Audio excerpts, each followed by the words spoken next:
Only anime could get me into watching a series about painters paint. Something that I necessarily did not find anything exciting about or intriguing. Well, that was until Instagram came along. But anyway, let's start the show.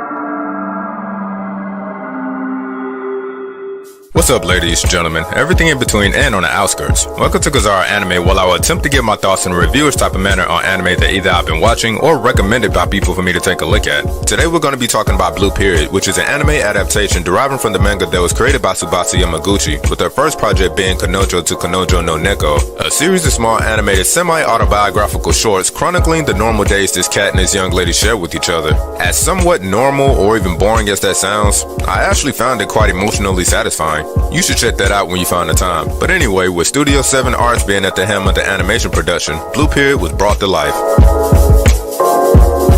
This anime is about this kid who goes by the name of Yakuji, who is highly ambitious and a competitive student. Amongst his friends who would be considered as slackers, he looks at the world totally differently. One would say from a more realistic and practical perspective. He enjoys accomplishing tasks, making deadlines, and doing things solely predicated on the probability that he could receive some type of return on his investments, to put it mildly. And really, that's no different than how most people behave. He earns high grades in school and is a bit of a wisecracker when it comes to his knowledge of various topics, to the point where he can come off as being arrogant. Initially, this personality trait can make one assume that he is somewhat of a jerk, but that misconception couldn't be more further than the truth. Like many people, he is this way for a logical reason, and you could say it's because of the constant pressure imposed on him involuntarily to become something or to fulfill a role that is part of somebody else's expectations, rather than his own. However, the world and how he perceives it to be is challenged once he becomes exposed to the world of art through the encounter of two characters, as it would seem. One being Ryuji, somebody who can go toe-to-toe with Yaguchi when it comes to opposing philosophies, and the other being Marie Mori, a talented and soft-spoken student whose talent in the arts reflects her wisdom and how she views the world. She is the one who actually becomes Yaguchi's inspiration to continue down the path that he would initially thought to be a pointless endeavor. Judging by his peers, the decision to become more serious about his newfound hobby is seemingly unprecedented, but regardless, he perseveres with the goal of getting into art school. As he matures throughout this anime, the real-life practical application of techniques seen utilized when it comes to drawing, painting, and such serves as the metaphorical catalyst for his character development. This in turn forces him to find a new respect for those who consider this medium to be a means of freedom. As the viewer watching this anime, you see Yaguchi facing off against external and internal challenges, such as disappointing close ones, how he must adapt in a field where success is often uncertain, and the realization that the possibility of his hard work might not pay off like he wants or even expects. From a person who only believes in definiteness where one's worth is easily determined by some quantifiable or undisputed answer, he finds himself becoming a fish out of water when he enters a field where now success is not guaranteed. It's now based on one's unique individualistic ability to present a product that not only exudes one personality, but one's perspective and methods of achieving such. The presentation for Blueperiod looks pretty good. I mean, it's nothing too flashy, but it is something that I consider being very clean. Each character is distinctive, and when I watch this show, I can easily tell the type of personality each person will have, just based off of judging a book by its cover. Now, I know how the old saying goes that you shouldn't do that, but then again, I live in the real world.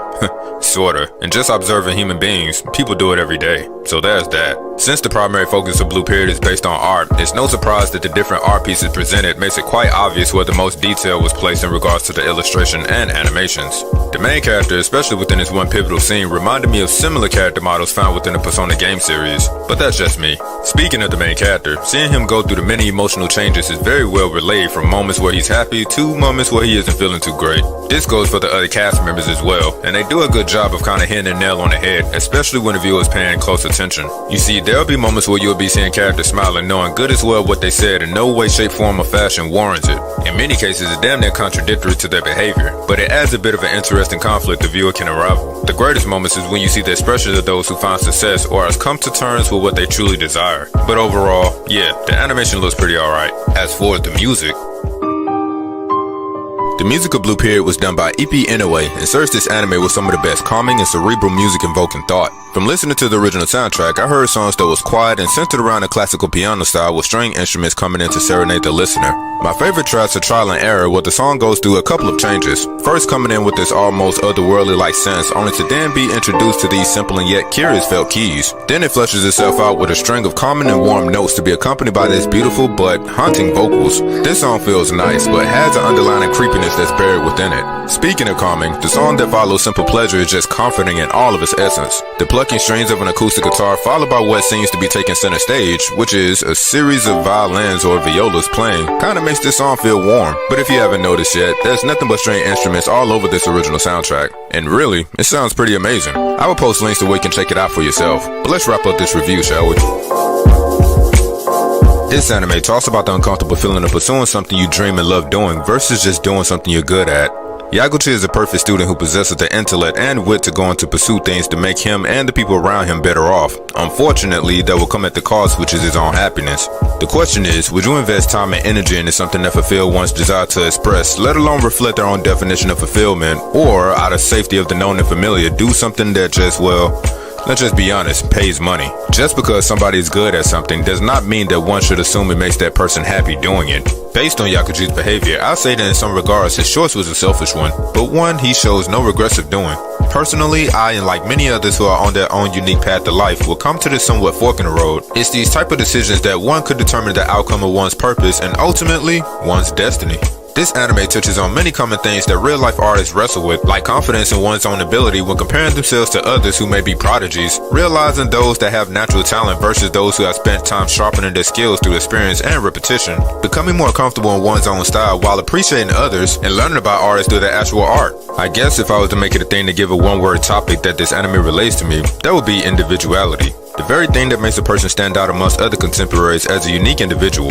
It's not uncommon to hear the phrase, accept me as I am, or etc., or some other ultimatum coming from others, but just what if the person speaking that phrase has a difficulty in accepting themselves? This concept is what I see exemplified in Yaguchi's case when he begins comparing himself to his peers' methods and styles of drawing. But this really hits home like a sledgehammer when it comes to the view of learning about Ryoji Aikawa, aka Yuka, and her internal struggles. What this character wrestles with is the complete opposite of Yaguchi's. You see, Ryoji is confident and has a strong sense of self. However, the issue comes with her environment not always being accepting of this character's choices and being. But just like these characters, a person must come to the conclusion that yes, as an individual, a person is unique due to the many compounding factors that stack up on top of each other as a person matures. Because we live in a world that is populated with others, it's an inevitability that a person will come to the acknowledgement that some people may have more or less of any type of characteristic or attribute that another may desire or detest. But regardless of whoever has more or less of anything in comparison to you, the one constant is that you are still you as an individual. So as cliche as this sounds. Alright, PSA. Be you. For better or worse. Be you. Shit, be you. Be you. Be you. That is all. Look, that is all. Peace. A person's goal is to become the best version of themselves, even though outside environmental or even societal circumstances may strongly suggest that one must feel forced to compete against others, or even conform to any ideas that they don't know why subconsciously. Blue Period showcases these situations via the many backstories of Yakuji's peers and those who he interacts with who are dealing with the various types of pressures, whether from friends, family, self-expectations, expectations from others, or in this case, the art exams. Seeing some of the transformations of Yakuji's friends, rivals, and associates, it's safe to conclude that when certain pressures are applied, it could result in growth or self-destructive behaviors. However, it's the fundamental enjoyment and effort of one creating their own paths is what's more important and should not be forgotten. Blue Period is an anime that is 12 episodes long for its first season, which is becoming somewhat of a standard. Personally, I think having less episodes within a season extracts the unnecessary fats that comes along with having a long series. In other words, less filler and more focus on progression, which is in my opinion always good, that is if the show has a nice pace to it. However, I am afraid that if one binges a show like this without taking the time out to let it soak in and digest what one just watched, could have the consequences of the viewer forgetting about it. But enough of my small rant. Blue Period is set to have a stage play out dangerously soon, and judging by the promotional poster, it looks like they're going to be staying faithful to the original material. But if you're not in Tokyo, Japan by chance, you can always watch the anime now on the subscription-based platform Netflix. Links will be in the description below. And remember, embracing and accepting who you are will grant you with doors only you can open and walk through. Peace.